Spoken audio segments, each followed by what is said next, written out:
స్ఫూర్తినిస్తూ వాళ్ళకి భరోసా నింపుతూ రాష్ట్రానికి తన కృషితో అన్ని రకాల పెట్టుబడులను తీసుకొస్తూ మూడవ తరం యువతకి దిశానిర్దేశం చేస్తున్న మన జాతీయ వర్కింగ్ ప్రెసిడెంట్ శ్రీ నారా లోకేష్ గారికి మరియు రాష్ట్ర అధ్యక్షులు పల్లా శ్రీనివాసరావు గారికి, అలాగనే వేదిక మీద ఉన్న పోలిట్ బ్యూరో సభ్యులందరికీ, అలాగనే వేదిక ముందు ఉన్న తెలుగుదేశం పార్టీ నాయకులకి, అలాగనే ఈరోజు ఈ హైబ్రిడ్ మహానాడుకు దాదాపు 1875 క్లస్టర్స్లో మన తెలుగుదేశం పార్టీ కుటుంబ సభ్యులు పాల్గొంటూ వీక్షిస్తున్న ప్రతి ఒక్కరికి నమస్కారాలు తెలియజేసుకుంటున్నాను. మహిళా రిజర్వేషన్ భారత ప్రజాస్వామ్య చరిత్రలో మహిళా సాధికారతకు చారిత్రాత్మక మైలురాయి నారీ శక్తి వందన్ అధినియం. మహిళలకు చట్టసభల్లో 33% రిజర్వేషన్ కల్పించి వారిని రాజకీయాల్లో నిర్ణయాల్లో సమాన భాగస్వాములుగా నిలబెట్టడమే ఈ చట్టం యొక్క లక్ష్యం. ఇది కేవలం సంఖ్యాపరమైన మార్పు కాదు, దేశ విధానాలలో మహిళల స్వరం బలపడేలా చేసే ఒక కీలక సంస్కరణ. దేశ జనాభాలో సగం మంది మహిళలకు సమాన రాజకీయ అవకాశాలు కల్పించడమే దీని ముఖ్య ఉద్దేశము.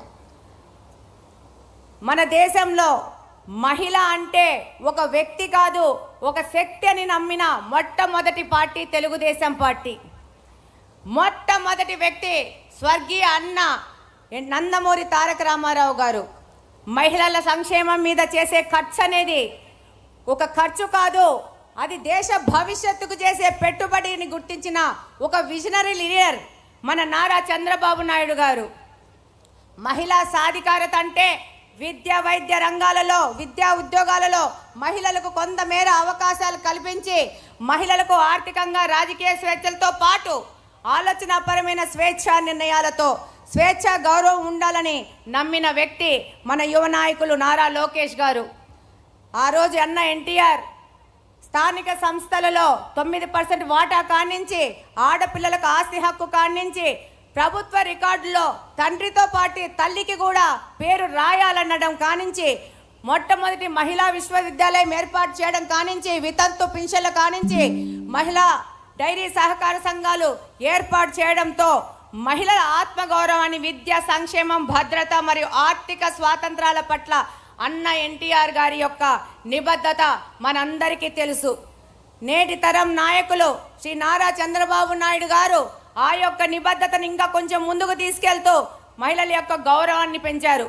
దేశంలో తొలి దళిత స్పీకర్గా శ్రీమతి ప్రతిభాబాతి గారిని నియామకం కానించి, స్థానిక సంస్థల్లో ఉద్యోగాల్లో మహిళలకు 33% రిజర్వేషన్ పెంచి మహిళా కమిషన్ని ఏర్పాటు చేసి, ఏదైనా పేదలకు ఇల్లులు ఇవ్వాలంటే అది మహిళ పేరు మీద ఇచ్చేటట్లు మార్పు చేసి ఈరోజు రేషన్ కార్డు కూడా మహిళల పేరు మీద ఇస్తున్నారంటే మన నాయకుడు నారా చంద్రబాబు నాయుడు గారి మహిళల మీద ఉన్న నిబద్ధతే.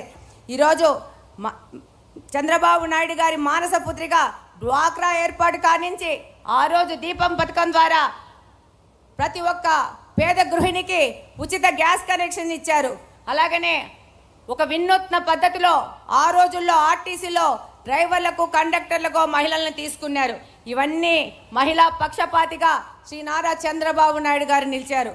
ఈరోజు కూటమి ప్రభుత్వం అధికారంలోకి రాగానే దీపం 2.0 కింద 3 సిలిండర్ ఉచితం కానీ, మహిళలకి బస్సుల్లో ఫ్రీ కానీ, తల్లికి వందనం ద్వారా మహిళా ఆడపిల్లలు స్కూల్ డ్రాప్అవుట్స్ కాకుండా ఈరోజు మహిళల కోసం ఎన్నో కార్యక్రమాలు చేస్తున్నారు. మహిళా రిజర్వేషన్ అనేది ప్రభుత్వాలు చేపట్టాల్సిన సంక్షేమమో లేదో బాధ్యతనో కాకూడదు, దాన్ని మహిళల హక్కుగా భావించాలని ఈ సందర్భంగా తెలియజేసుకుంటున్నాను. 48% ఉన్న మహిళలకి జీడీపీ కేవలం 18%గా చూపిస్తున్నారు. దీనికి కారణం అన్ఆర్గనైజ్డ్ సెక్టార్లో మహిళలు పనిచేస్తున్నారు, వాళ్ళ కష్టాన్ని లెక్కించడం లేదు. అది మొత్తం కలిపితే ఈ యొక్క జీడీపీ అనేది 30% వరకు చేరే అవకాశం ఉంది. ఈరోజు